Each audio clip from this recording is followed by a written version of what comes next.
Nós estamos hoje, minha gente, transitando na festa do batismo do Senhor. Irmãos e irmãs, a primeira indagação que eu tenho certeza de nossa liturgia de hoje deve ser a seguinte: por que Jesus foi batizado? Para que batizar uma pessoa que é Deus e que não tinha pecado? É uma pergunta que eu já escutei muito, principalmente o pecado original.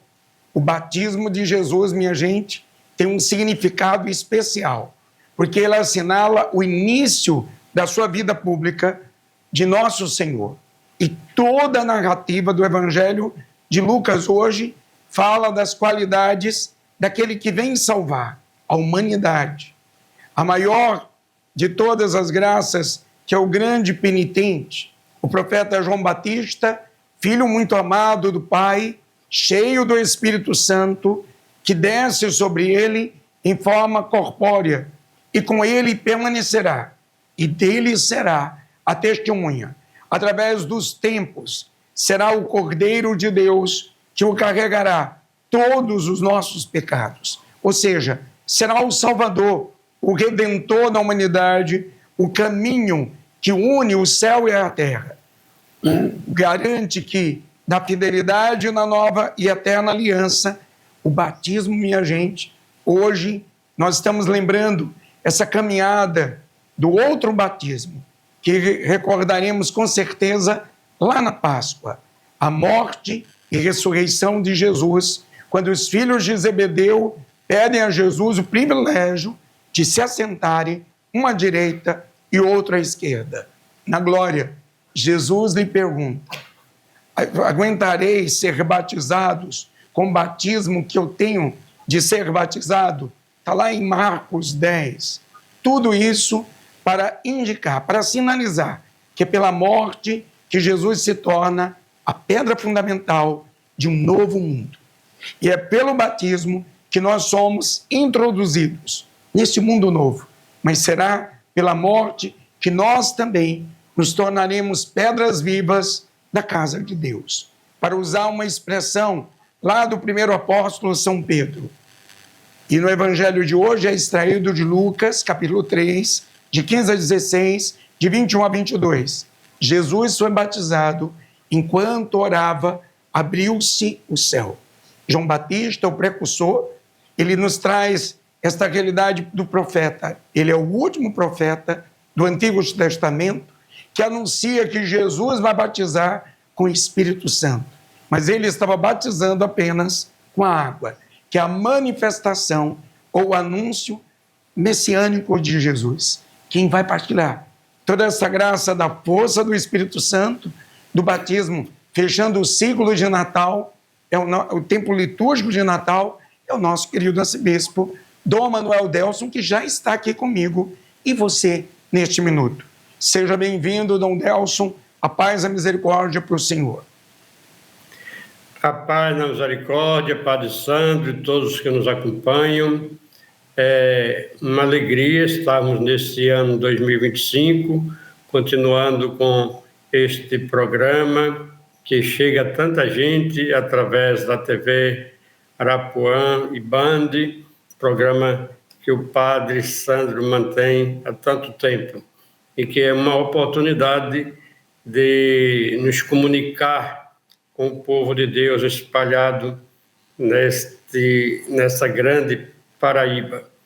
A palavra de Deus da festa do batismo do Senhor, ela é muito rica e tem muitas indicações. A primeira indicação que eu quero chamar a atenção é da figura de João Batista, o precursor. Mas João Batista, a sua grandeza como profeta precursor, talvez não tenhamos presente a dimensão da figura deste grande profeta. Para o povo de Israel, João Batista era tão respeitado, tão querido, tão amado, que nós não podemos imaginar. Com a sua austeridade, com a sua severidade no modo de ser, e com a transmissão da sua mensagem radical, da urgência e necessidade de conversão, ele chamava a atenção de todo o povo de Israel, que o considerava um grande, importante profeta. Justamente ele que apresentou o Filho de Deus, o Senhor Jesus Cristo, como Cordeiro de Deus que veio tirar o pecado do mundo. E batizou Jesus nas águas do Jordão. E é muito interessante termos presente que era uma figura grandiosa. E por isso as multidões iam até João Batista. Ficava sempre uma interrogação. É João Batista o Messias? E João, de uma forma muito direta e clara, ele negou: não sou eu o Messias. Messias, ele será batizado no Espírito Santo. Ele é muito maior do que eu. Eu não sou digno nem de desamarrar as correias da sua sandália. Na compreensão da cultura do tempo de Jesus, quem desamarra as correias da sandália são os servos, os empregados. E João se coloca numa situação menor do que a de servos, porque nem capacidade ele tinha, diante da grandeza do Messias, de desamarrar as correias da sua sandália. Não era digno de fazer isto. Então, João reconhecia, por um lado, a grandeza daquele que ele preparou os caminhos e apresentou como Cordeiro de Deus, a grandeza de Jesus Cristo. E reconhecia com muita naturalidade a sua pequenez, porque João estava diante deste grande mistério que estava sendo revelado. Mesmo sendo um grande profeta, ele era apenas um homem, uma criatura humana, que recebeu o Espírito do Senhor para profetizar.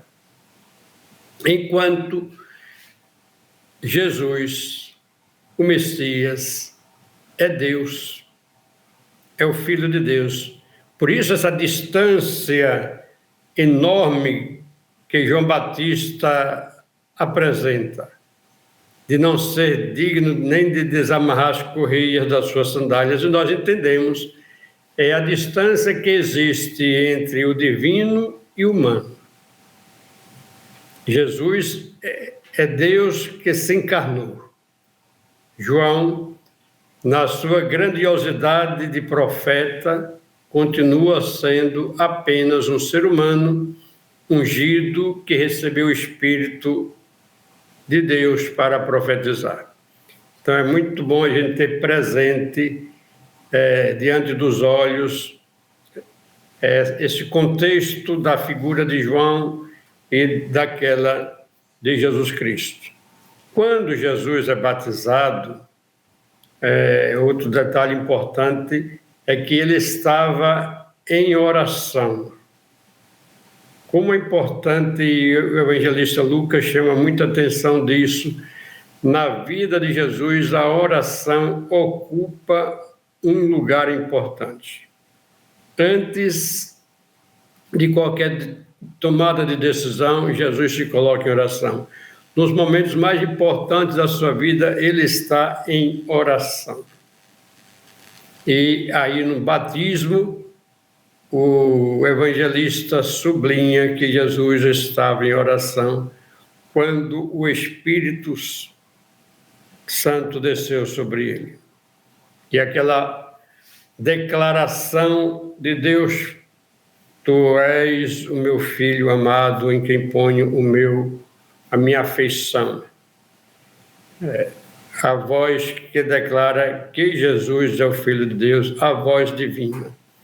É uma manifestação de Deus uno e trino.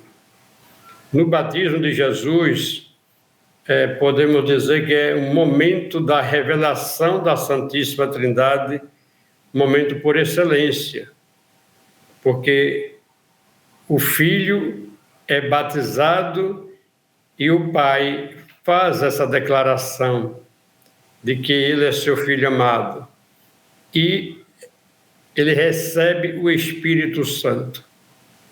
Portanto, presente, o Filho é apresentado, é manifestado na força e no poder do Espírito Santo que desce sobre ele, ungindo, porque o batismo de Jesus é o batismo no Espírito Santo. Então, o batismo de Jesus é o momento da revelação, da manifestação do Deus Trino, uno e trino. Outro aspecto importante do batismo de Jesus é porque Jesus foi batizado e o Padre Sandro iniciou este programa fazendo esta colocação, essa pergunta. É verdade, Jesus não precisava do batismo. Ele é o Filho de Deus, não tinha pecado. O batismo nós aprendemos que nos faz filho de Deus. Ele já é Filho de Deus. Mas Jesus quis dizer para nós da importância do batismo e da relação que tem o batismo com a missão de cada cristão. Nós somos batizados e recebemos o Espírito Santo. E somos, como batizados, enviados pelo próprio Jesus para vivermos como discípulos e missionários na igreja, como filhos adotivos de Deus. A missão de Jesus depois vai se concluir no batismo de sangue, quando ele oferece a própria vida no Calvário para nos salvar. E durante o Evangelho, em vários momentos, há essa referência, indagando aos apóstolos, aos discípulos, se eles são capazes de beber, de participar do batismo que ele vai participar, de beber do cálice que ele vai beber, do oferecimento, da imolação que Jesus proximamente haveria de oferecer por nós. Todo batizado se une a Jesus nessa grande missão redentora e salvadora. Somente pelo batismo nós vamos entrar nesse mistério da salvação e da redenção. Por isso o batismo é tão importante e nós temos essa consciência, o povo, de um modo geral, tem a consciência do valor do batismo, talvez até sem essa profundidade, mas todos sabemos que pelo batismo chega para nós a salvação. E daí a importância do batismo, também como entrada na família de Deus, na igreja, e somente pelo batismo nós podemos receber os demais sacramentos. O batismo nós recebemos uma vez só para toda a nossa vida. Mas depois do batismo, todas as graças que Deus quer nos comunicar nos vêm também através dos demais sacramentos e da nossa vivência como filhos e filhas de Deus.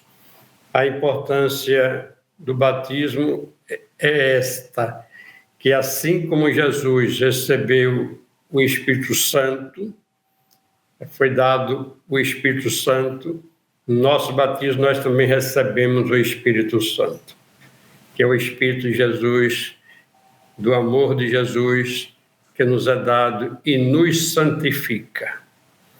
Ninguém se santifica por si mesmo. Ninguém se salva por si mesmo.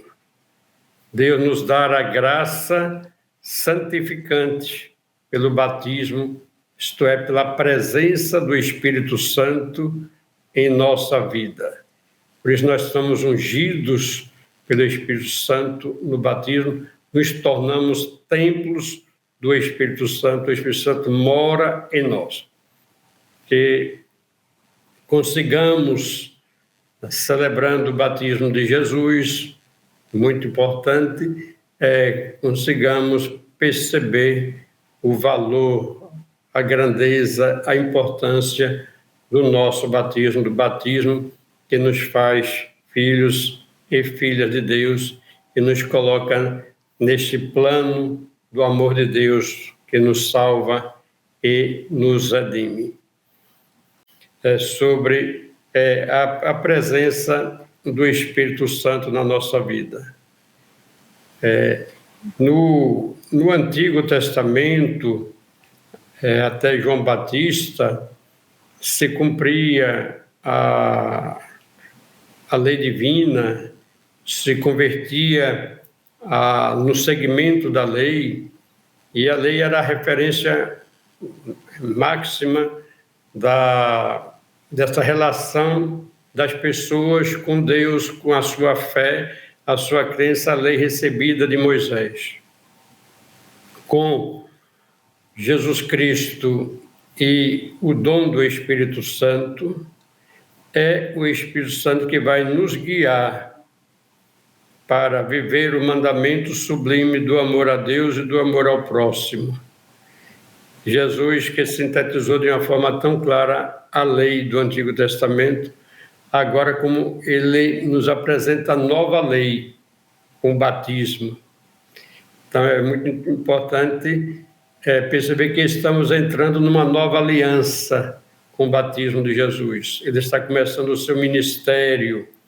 E João, que é o profeta, que fecha a ação divina da antiga aliança e se abre a nova aliança com um novo tempo, com a presença daquele que é luz, verdade e vida para nós. Portanto, o sacramento do batismo, com a presença do Espírito Santo, inaugura a nova aliança da nossa redenção e da nossa salvação na pessoa do Filho de Deus, Jesus Cristo. Então, é muito importante a gente observar essa ligação do batismo de Jesus com o começo da nova aliança, aliança definitiva de Deus para com a humanidade, não somente com o povo de Israel, mas com toda a humanidade, que é a aliança que nos redime e nos salva, o amor de Jesus Cristo, com a força do Espírito Santo, no cumprimento da vontade de Deus Pai. Beleza, Dom Delson. O batismo, João Batista, eu não sou digno de desatar a sandália dos seus pés. Atitude de escravo, atitude de humilde, e como o senhor disse também, essa grande provação de João Batista, porque todo mundo confundia com o Messias, mas ele sabia o seu lugar, ele sabia onde poderia e deveria estar, e essa atitude de descer de Kênosis que João Batista sempre nos ensina. Por isso, nesse domingo do batismo, a primeira leitura é extraída de Isaías 42, de 1 a 4, 6 a 7. O rema centrante: eis o meu servo, enlevo da minha alma. Interessantíssimo, porque Isaías descreve, minha gente, aquele homem justo, cuja identidade, a distância lá do passado, apagou, que animou o povo judaico durante todo o exílio babilônico. A escola de Isaías lhe consagrou 4 cantos. Os cantos do servo de Javé, no primeiro canto, lido hoje, e ouvimos a eleição desse servo predileto de Javé, para levar ao povo e mesmo as ilhas, ou seja, os continentes, os outros povos, a verdadeira religião, isto é, o verdadeiro conhecimento do Deus da misericórdia, do Deus da compaixão e da fidelidade. Ele é aliança, aliança com os povos, é a luz das nações para restaurar a paz, a felicidade de todos os que estão oprimidos. Reconhecemos aqui o trágico universalismo dos judeus, que no seu exílio tomaram consciência de serem de verdade as testemunhas do verdadeiro Deus no meio das nações. Os primeiros cristãos, quando colocados perante a dificuldade de explicar como é que o Messias tinha sido condenado pelos homens e pregados na cruz, utilizavam os cânticos do servo, o servo sofredor, o servo de Javé, para justificar o sofrimento e o aparente fracasso humano de Jesus. Como diz, é este o meu eleito, é o eleito de Deus que recebeu a plenitude do Espírito Santo. O que é que você pode partilhar, Dom Delcio, dessa interessantíssima e profunda primeira leitura extraída do profeta Isaías nesse domingo do batismo? A figura do servo de Deus, ungido, daquele que é escolhido, é marcado por Deus para uma missão muito especial, a missão de promover a justiça. O servo de Deus, cheio do Espírito de Deus, ele deve promover no mundo este clima de justiça. Agora, ele também tem o poder de discernir, de julgar.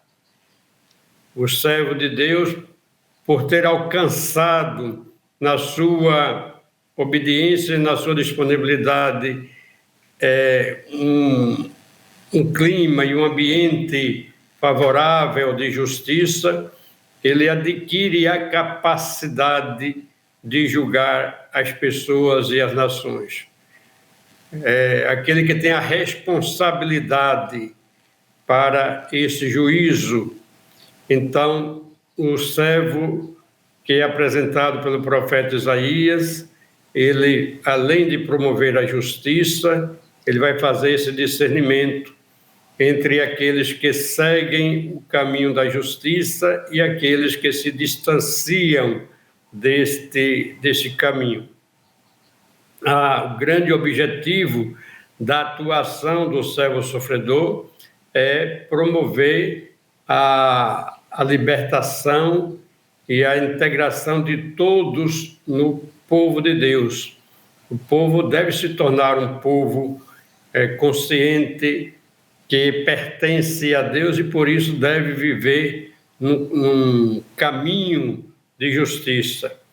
No centro da aliança, diz o texto de Isaías, da aliança do povo, Deus toma o servo sofredor, forma, prepara e dar a missão para abrir os olhos dos cegos, para tirar os cativos da prisão, para acabar com os cárceres, libertar os encarcerados. O profeta Isaías sempre trabalha essa dimensão da libertação do ser humano de tudo aquilo que oprime e escraviza, o pecado, as injustiças. E o povo de Israel passou por muitas situações de ser um povo dominado, escravizado, um povo submetido ao domínio dos outros, e o servo vem com essa missão de libertar o povo desse jugo de opressão. E a opressão desaparece quando se cria esse clima de justiça, e a justiça chega pelo cumprimento da lei de Deus, pela obediência à lei de Deus. Depois, a figura do servo sofredor, ela vai evoluindo, e como o Padre Sandro bem colocou, nos evangelhos sempre se faz referência à figura do servo sofredor, quando descreve ou narra a situação da paixão e morte de Jesus Cristo. Do mesmo jeito que Isaías fala do servo que veio para libertar e que ele teve que pagar um preço de rejeição, justamente por causa da qualidade do seu anúncio. O profeta mostra que é aquele que põe o dedo na ferida, a humanidade reage, não aprovando, porque ele anuncia uma transformação do mundo. E aqueles que estão habituados e usufruindo de uma situação de injustiça e de pecado, esses não aceitam, não aprovam essa transformação que aquele que é enviado por Deus aponta. Daí a perseguição. E toda essa descrição que é feita sobre o servo sofredor, e o profeta Isaías faz com bastante minúcia, depois é utilizado no Novo Testamento para referir a Jesus como servo sofredor, aquele que sofre dando a vida para nos salvar e nos redimir. Então, esse texto é colocado nesse dia do batismo do Senhor para nos dizer que aquele que recebeu o Espírito, aquele que recebeu a declaração do Pai, que este é meu Filho amado em quem coloco a minha afeição, este é o mesmo que depois vai oferecer a própria vida, derramar o sangue para a nossa salvação. Então, o profeta Isaías já prepara a nossa compreensão para entendermos que o verdadeiro batismo nos leva à vida que é doada, a vida que é oferecida, que é a mesma vida que depois renasce para Deus pela ressurreição. Então, há uma conexão muito interessante do servo sofredor, mais fiel, mais justo, e ele passa por tudo isso para depois desabrochar na glória preparada pelo Pai para os seus. E Jesus faz esse itinerário, esse percurso com bastante firmeza, mesmo que em tantas situações de conflitos, Jesus também sofreu, se angustiou, como no Horto das Oliveiras, quando chegou a suar sangue de tanta angústia que estava diante do que iria acontecer com ele, o flagelo, a prisão e a morte. O batismo, portanto, já tem uma conexão com esta realidade. E o batizado, nós que recebemos o Espírito Santo, seguimos Jesus Cristo, não estamos isentos de passarmos por sofrimentos, por situações difíceis, por rejeição, mas temos que perseverar e sermos constantes no nosso caminho. A nossa esperança é o Filho de Deus. Sabemos que, seguindo o Filho de Deus, o nosso itinerário será o mesmo dele, de Jesus Cristo. Passando por tudo isso e passando pelo crivo da morte, virá a glória, a ressurreição. O batismo sempre nos aponta para a salvação, mas a salvação é oferta de Deus, é dom divino para nós. Nós devemos acolher no Espírito que nos é dado essa linda, essa bonita possibilidade da nossa vida ser conduzida por Deus para a glória definitiva. Com certeza, Dom Delso. E é por isso que, como o senhor já foi trazendo, nesse domingo do batismo, nós já estamos transitando para o próximo domingo, segundo domingo do tempo comum.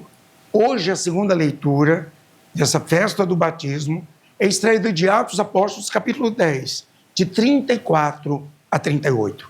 O remanescente, Deus ungiu com o Espírito Santo. Interessantíssimo, hein? Porque o resumo do querigma, ou o anúncio dos apóstolos, esse anúncio ao mundo proclamando a missão de Jesus, como Messias, como Filho de Deus, a partir do seu batismo por João. Em Atos 10, esse batismo está uma proclamação. Essa proclamação é feita aos pagãos, amigos do centurião Cornélio, o que dá um tom específico de universalismo. E esta leitura, São Pedro apresenta uma espécie do resumo. O resumo da fé, uma fé primitiva, principalmente no versículo 37 e 38, e nem mais nem menos do que o pôr em ato a missão fundamental dos discípulos, anunciar Jesus e testemunhar essa salvação, que deve chegar a todos os homens. A leitura nos remete e traz uma proposta de conservar apenas a parte inicial do querigma. O que é que o senhor pode partilhar desta segunda leitura tão interessante? A atividade principal de Jesus, que passou pelo mundo, fazendo bem, curando a todos os que eram oprimidos pelo demônio. Esse discurso do apóstolo Pedro nos faz perceber logo no início de que Deus não faz distinção de pessoas. Todos são acolhidos para o batismo e para a salvação. O coração de Deus é tão grande, maravilhoso. Deus não exclui ninguém. Por isso, todos são convidados a passar pelo crivo do batismo, receber o Espírito Santo e ser marcado por esse Espírito para a vida plena e para a salvação. Então, Pedro já no início diz que compreende justamente essa posição divina de não fazer distinção entre as pessoas.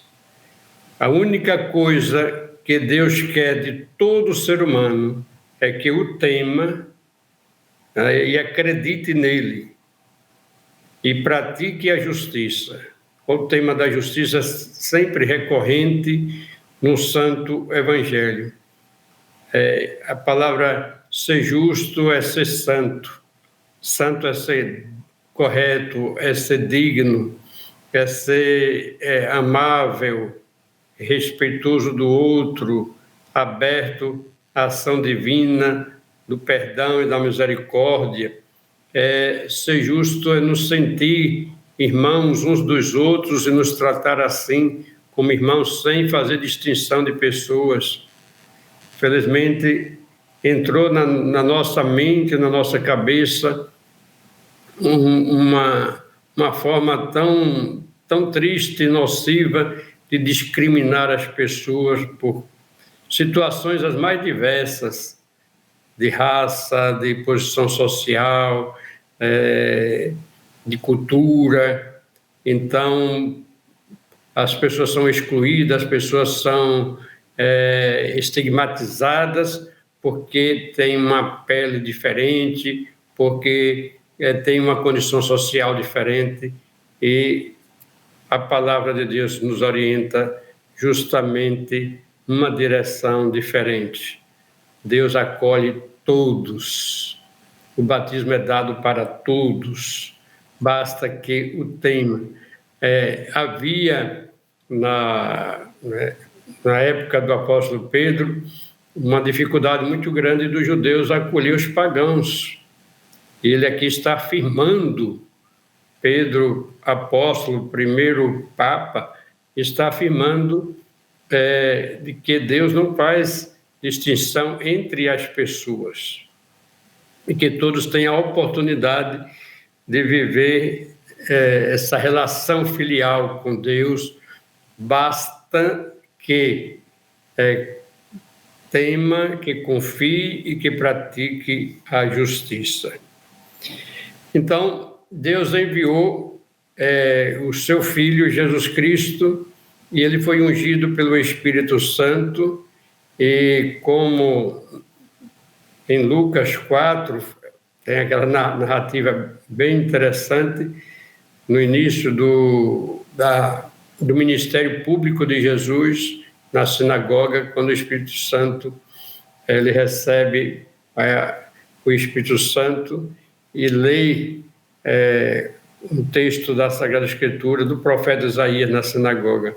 É o mesmo conteúdo aqui. Ele andou por toda parte, fazendo bem, curando os que estavam dominados pelo demônio, porque Deus estava com ele. Porque Jesus de Nazaré foi ungido por Deus, ungido com o Espírito Santo.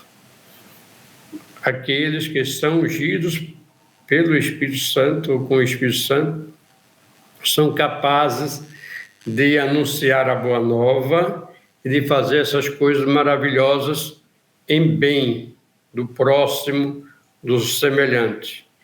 O que João Batista fez anunciando Jesus Cristo também fez anunciando a boa nova da salvação, da libertação para todas as pessoas, de tudo aquilo que limita, que oprime, né?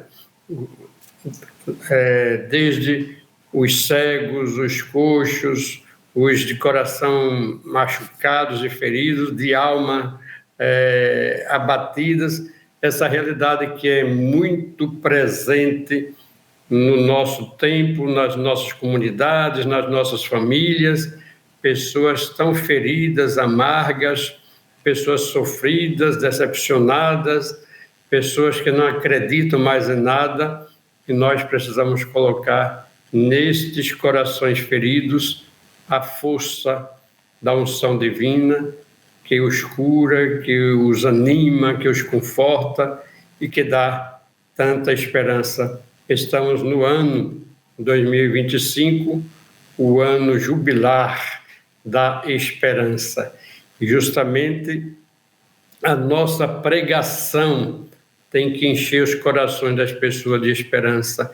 E todos devem saber que a nossa esperança está em Jesus Cristo. É Ele quem garante para nós um futuro melhor, diferente, de participação na vida divina, de superação de tudo aquilo que tira a nossa alegria, a nossa paz, o pecado e, juntamente com o pecado, todas essas mazelas do nosso tempo, que chega devagarzinho em forma de uma cultura neoliberal, permissiva, mas que vai destruindo a vida das pessoas e que vai oprimindo a vida das pessoas.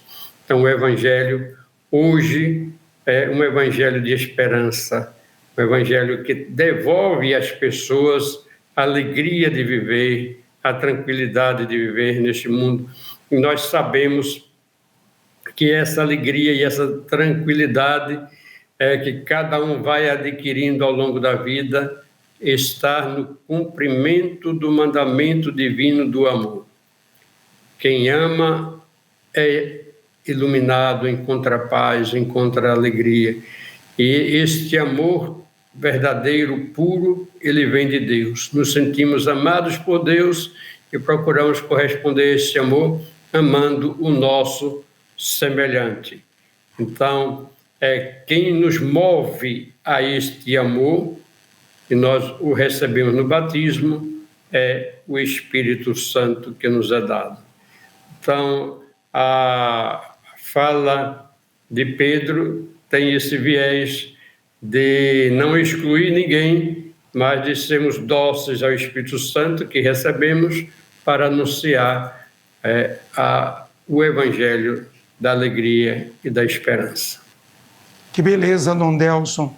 A gente comentando sobre o batismo de Jesus, o acolhimento, todos são convidados a serem, como o senhor disse também, acolhidos, incluídos e, principalmente, se sentirem filhos, como a primeira leitura diz também, filhos amados de Deus, filhos eleitos por Deus, como Jesus Cristo foi eleito. Nós já estamos transitando, terminando o tempo litúrgico do Natal hoje, com a festa do batismo de Jesus, e eu gostaria das suas palavras finais nesse domingo tão abençoado, que estamos juntos, como o senhor já disse também, com toda a TV Arapuã em todo o estado, transitando 400 mil inscritos em todo o nosso Brasil, seguindo o YouTube da Consolação, e você também que me escuta pela Rádio Consolação FM. Terminando esse tempo do Natal com o batismo do Senhor, um tempo bonito de muito anúncio de alegria do nascimento de Jesus, a presença dos Reis Magos, a estrela do Oriente e o batismo de Jesus, sempre nos trazendo para nós muita confiança e muita alegria. Vamos seguir o nosso itinerário litúrgico deste ano, o ano A. Vamos seguir com o tempo comum e refletindo sobre o Evangelho de Lucas, que vai nos orientando neste caminho, neste ano litúrgico. Então, que as bênçãos de Deus sejam derramadas sobre nós. Na nossa Arquidiocese da Paraíba, estamos nesse mês de janeiro, um mês de muitas posses dos padres que foram transferidos, bonitas celebrações, as paróquias fazendo como deve fazer, o acolhimento aos novos sacerdotes, aos sacerdotes que chegam para tomar a posse, como pároco, como vigário paroquial, sempre com a presença do arcebispo, do bispo auxiliar, em alguns casos do nosso vigário-geral, para a posse. E é sempre um momento de recomeçar, mas recomeçar com novas energias, com quem chega sempre traz alguma novidade, um jeito novo de incrementar a ação evangelizadora da Igreja. Então, só podemos agradecer, bendizer, louvar a Deus por esse dinamismo da Igreja, que é a presença do Espírito Santo, que vai nos movendo a anunciar o Evangelho e assistir às nossas paróquias como porção do povo de Deus, que tem fé, que acredita, que participa, que colabora, e os padres existem para servirem as suas comunidades, as suas paróquias, e que Deus seja louvado, que o Evangelho continue sendo pregado com muita confiança, determinação e esperança pelos nossos padres. E continuemos todos rezando para que cada um na sua nova missão exerça o exercício, o ministério sacerdotal com total dedicação, com total generosidade, como é de se esperar por um homem que foi ungido e consagrado de Deus, que recebeu a força do Espírito Santo para anunciar o Evangelho do Filho de Deus, a alegria da salvação para todas as pessoas.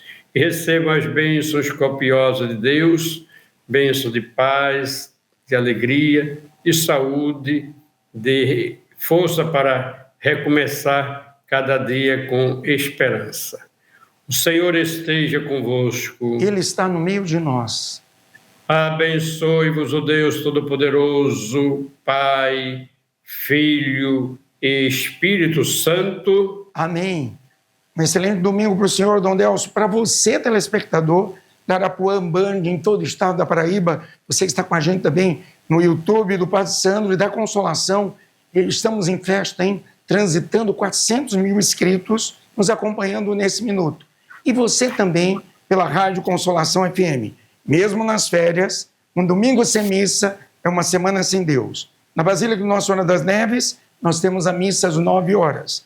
E hoje, às 11 horas, eu e você vamos estar juntos lá na Casa da Consolação, que é insisto, um domingo sem missa é uma semana sem Deus. Fiquem todos com Ele e a gente volta, se Deus quiser, próximo domingo, com o nosso querido arcebispo, e todos os dias, às 5h20, às 6 horas da manhã. Você acompanha comigo aqui, já no tempo comum, nós estamos fazendo o Seco Novena, a Nossa Senhora Desatadora dos Nós, essa grande devoção que o Papa Francisco tem.